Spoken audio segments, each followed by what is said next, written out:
Hai semuanya, siap buat mulai petualangan seru hari ini? Yuk kita bongkar bareng-bareng sejarah dan keajaiban yang super luar biasa di balik perayaan Idul Adha.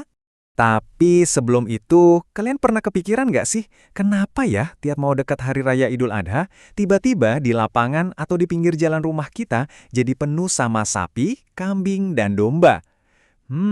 Apa mereka lagi kumpul buat ikut lomba lari? Atau jangan-jangan ada misi rahasia nih? Yuk kita cari tahu. Kita masuk ke bab 1, apa sih sebenarnya ibadah kurban itu? Nah, asal kalian tahu ya, kata kurban itu diambil dari bahasa Arab yang keren banget, yaitu korobah. Artinya apa coba? Artinya itu mendekatkan diri. Jadi kurban itu bukan cuma soal hewan-hewan ternak yang lagi baris tadi. Lebih dari itu, ini adalah cara yang super spesial buat kita untuk makin dekat sama Allah. Ibaratnya nih, kayak kita pengen jadi sahabat karibnya Allah, dengan cara nunjukin kalau kita ini patuh dan taat sama perintahnya. Lanjut ke bab 2, kisah epik dari Nabi Ibrahim. Coba deh kalian bayangin dapat ujian yang benar-benar besar. Jadi ceritanya, suatu malam Nabi Ibrahim itu bermimpi. Tapi awas, ini bukan mimpi biasa kayak kita lagi tidur. Di mimpi itu, Allah ngasih ujian yang super berat. Allah memerintahkan Nabi Ibrahim buat mengorbankan putra kesayangannya sendiri, yaitu Nabi Ismail. Wah, pasti perasaannya campur aduk dan menegangkan banget kan? Sebagai seorang ayah yang sayang banget sama anaknya, ini jelas ujian paling berat yang pernah ada. Tapi dari sinilah kita bisa lihat betapa luar biasanya hati mereka berdua.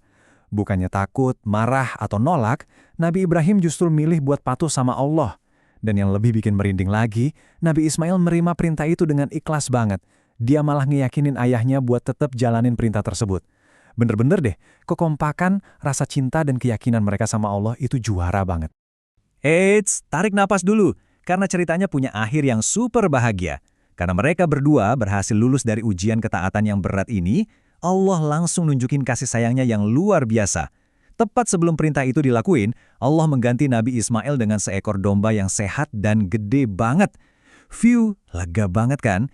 Mereka sukses ngebuktiin cinta mereka ke Allah, dan Allah balas dengan hadiah yang indah. Sekarang, kita masuk ke bab 3, syarat-syarat hewan juara. Buat bisa jadi pahlawan kurban, nggak bisa sembarangan hewan loh. Ada 3 aturan mainnya. Pertama, hewannya harus bener-bener sehat. Nggak boleh tuh yang namanya sakit perut atau lagi flu. Kedua, umurnya harus sudah cukup, jadi bukan bayi hewan yang masih nyusu sama ibunya. Dan ketiga, hewannya nggak boleh cacat atau punya luka fisik. Intinya, mereka harus dalam kondisi yang paling keren dan prima buat ikut misi mulia ini. Nah, ini dia nih susunan tim jagoan kita. Hewan-hewan yang boleh ikut misi ini tuh ada kambing, sapi, domba, kerbau, sama unta. Udah persis kayak tim superhero kan? Mereka inilah yang sering kalian lihat kumpul di lapangan sebelum hari raya. Siap sedia jadi bagian dari kebaikan yang besar banget. Terus di bab 4, kapan sih misi ini dilaksanain? Misi rahasia ini punya jadwal yang ketat, teman-teman. Langkah pertamanya, kita semua harus sholat Idul Adha dulu bareng-bareng di pagi hari. Setelah sholat kelar, baru deh masuk langkah kedua, yaitu menyembelih hewan kurban sambil baca nama Allah, ngucapin bismillah, dan takbir. Waktunya juga khusus banget, cuma boleh dari tanggal 10 sampai 13 Dzulhijjah aja di kalender Hijriah. Hari-hari tambahan ini biasa disebut hari tasyrik. Kalau lewat dari tanggal itu, wah, misinya udah nggak dihitung sebagai kurban lagi. Yang bikin makin seru, cara kita berkurban itu ngikutin perkembangan zaman loh. Dulu kan sistemnya tradisional banget ya, orang-orang kumpul di kampung buat nyembelih bareng tetangga. Tapi di zaman kita yang udah serba canggih ini, teknologi ikut bantuin loh. Ayah atau ibu kalian sekarang bisa ikutan kurban cuma lewat smartphone, tinggal beli voucher digital atau lewat aplikasi online. Canggih banget kan? Jadi orang di kota besar bisa ngirim hewan kurban sampai ke desa-desa yang jauh.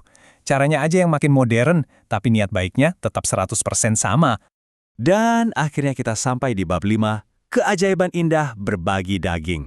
Coba deh bayangin pembagian daging ini kayak kita lagi motong donat coklat yang gede banget. Ada rumus matematika ajaibnya nih. Daging dari hewan juara tadi harus dibagi 3 dengan super adil. Sepertiga buat keluarga yang berkurban, sepertiga buat tetangga atau kerabat, dan, nah ini yang paling penting, sepertiga lagi dikasih buat saudara-saudara kita fakir miskin yang benar-benar butuh. Lewat rumus ajaib ini, semua orang kebagian rata, semua bisa makan enak, dan pastinya semua happy ngerayain Idul Adha bareng-bareng.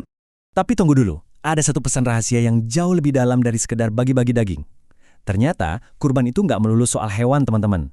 Makna aslinya adalah kita tuh lagi belajar buat menyingkirkan sifat pelit, rasa egois, dan keserakahan di dalam hati kita. Lewat petualangan kurban ini, kita diajarin buat rela minjemin mainan kita, rela bagi-bagi makanan kesukaan kita, dan nggak pengen menang sendiri kalau lagi main bareng teman. Jadi intinya, pelajaran super berharga yang bisa kita bawa pulang dari cerita ini adalah semua yang kita punya, mau itu mainan favorit, makanan enak, sampai badan kita yang sehat ini, semuanya cuma titipan dari Allah. Lewat kurban, kita diajarin buat punya empati, alias bisa peduli sama perasaan orang lain yang mungkin gak seberuntung kita. Ini juga bikin persahabatan kita makin kuat, dan bikin kita jadi anak yang bertanggung jawab di lingkungan sekitar. Nah, teman-teman semua, petualangan kita ngebahas kurban udah selesai nih. Tapi, misi kebaikan kalian justru baru aja dimulai.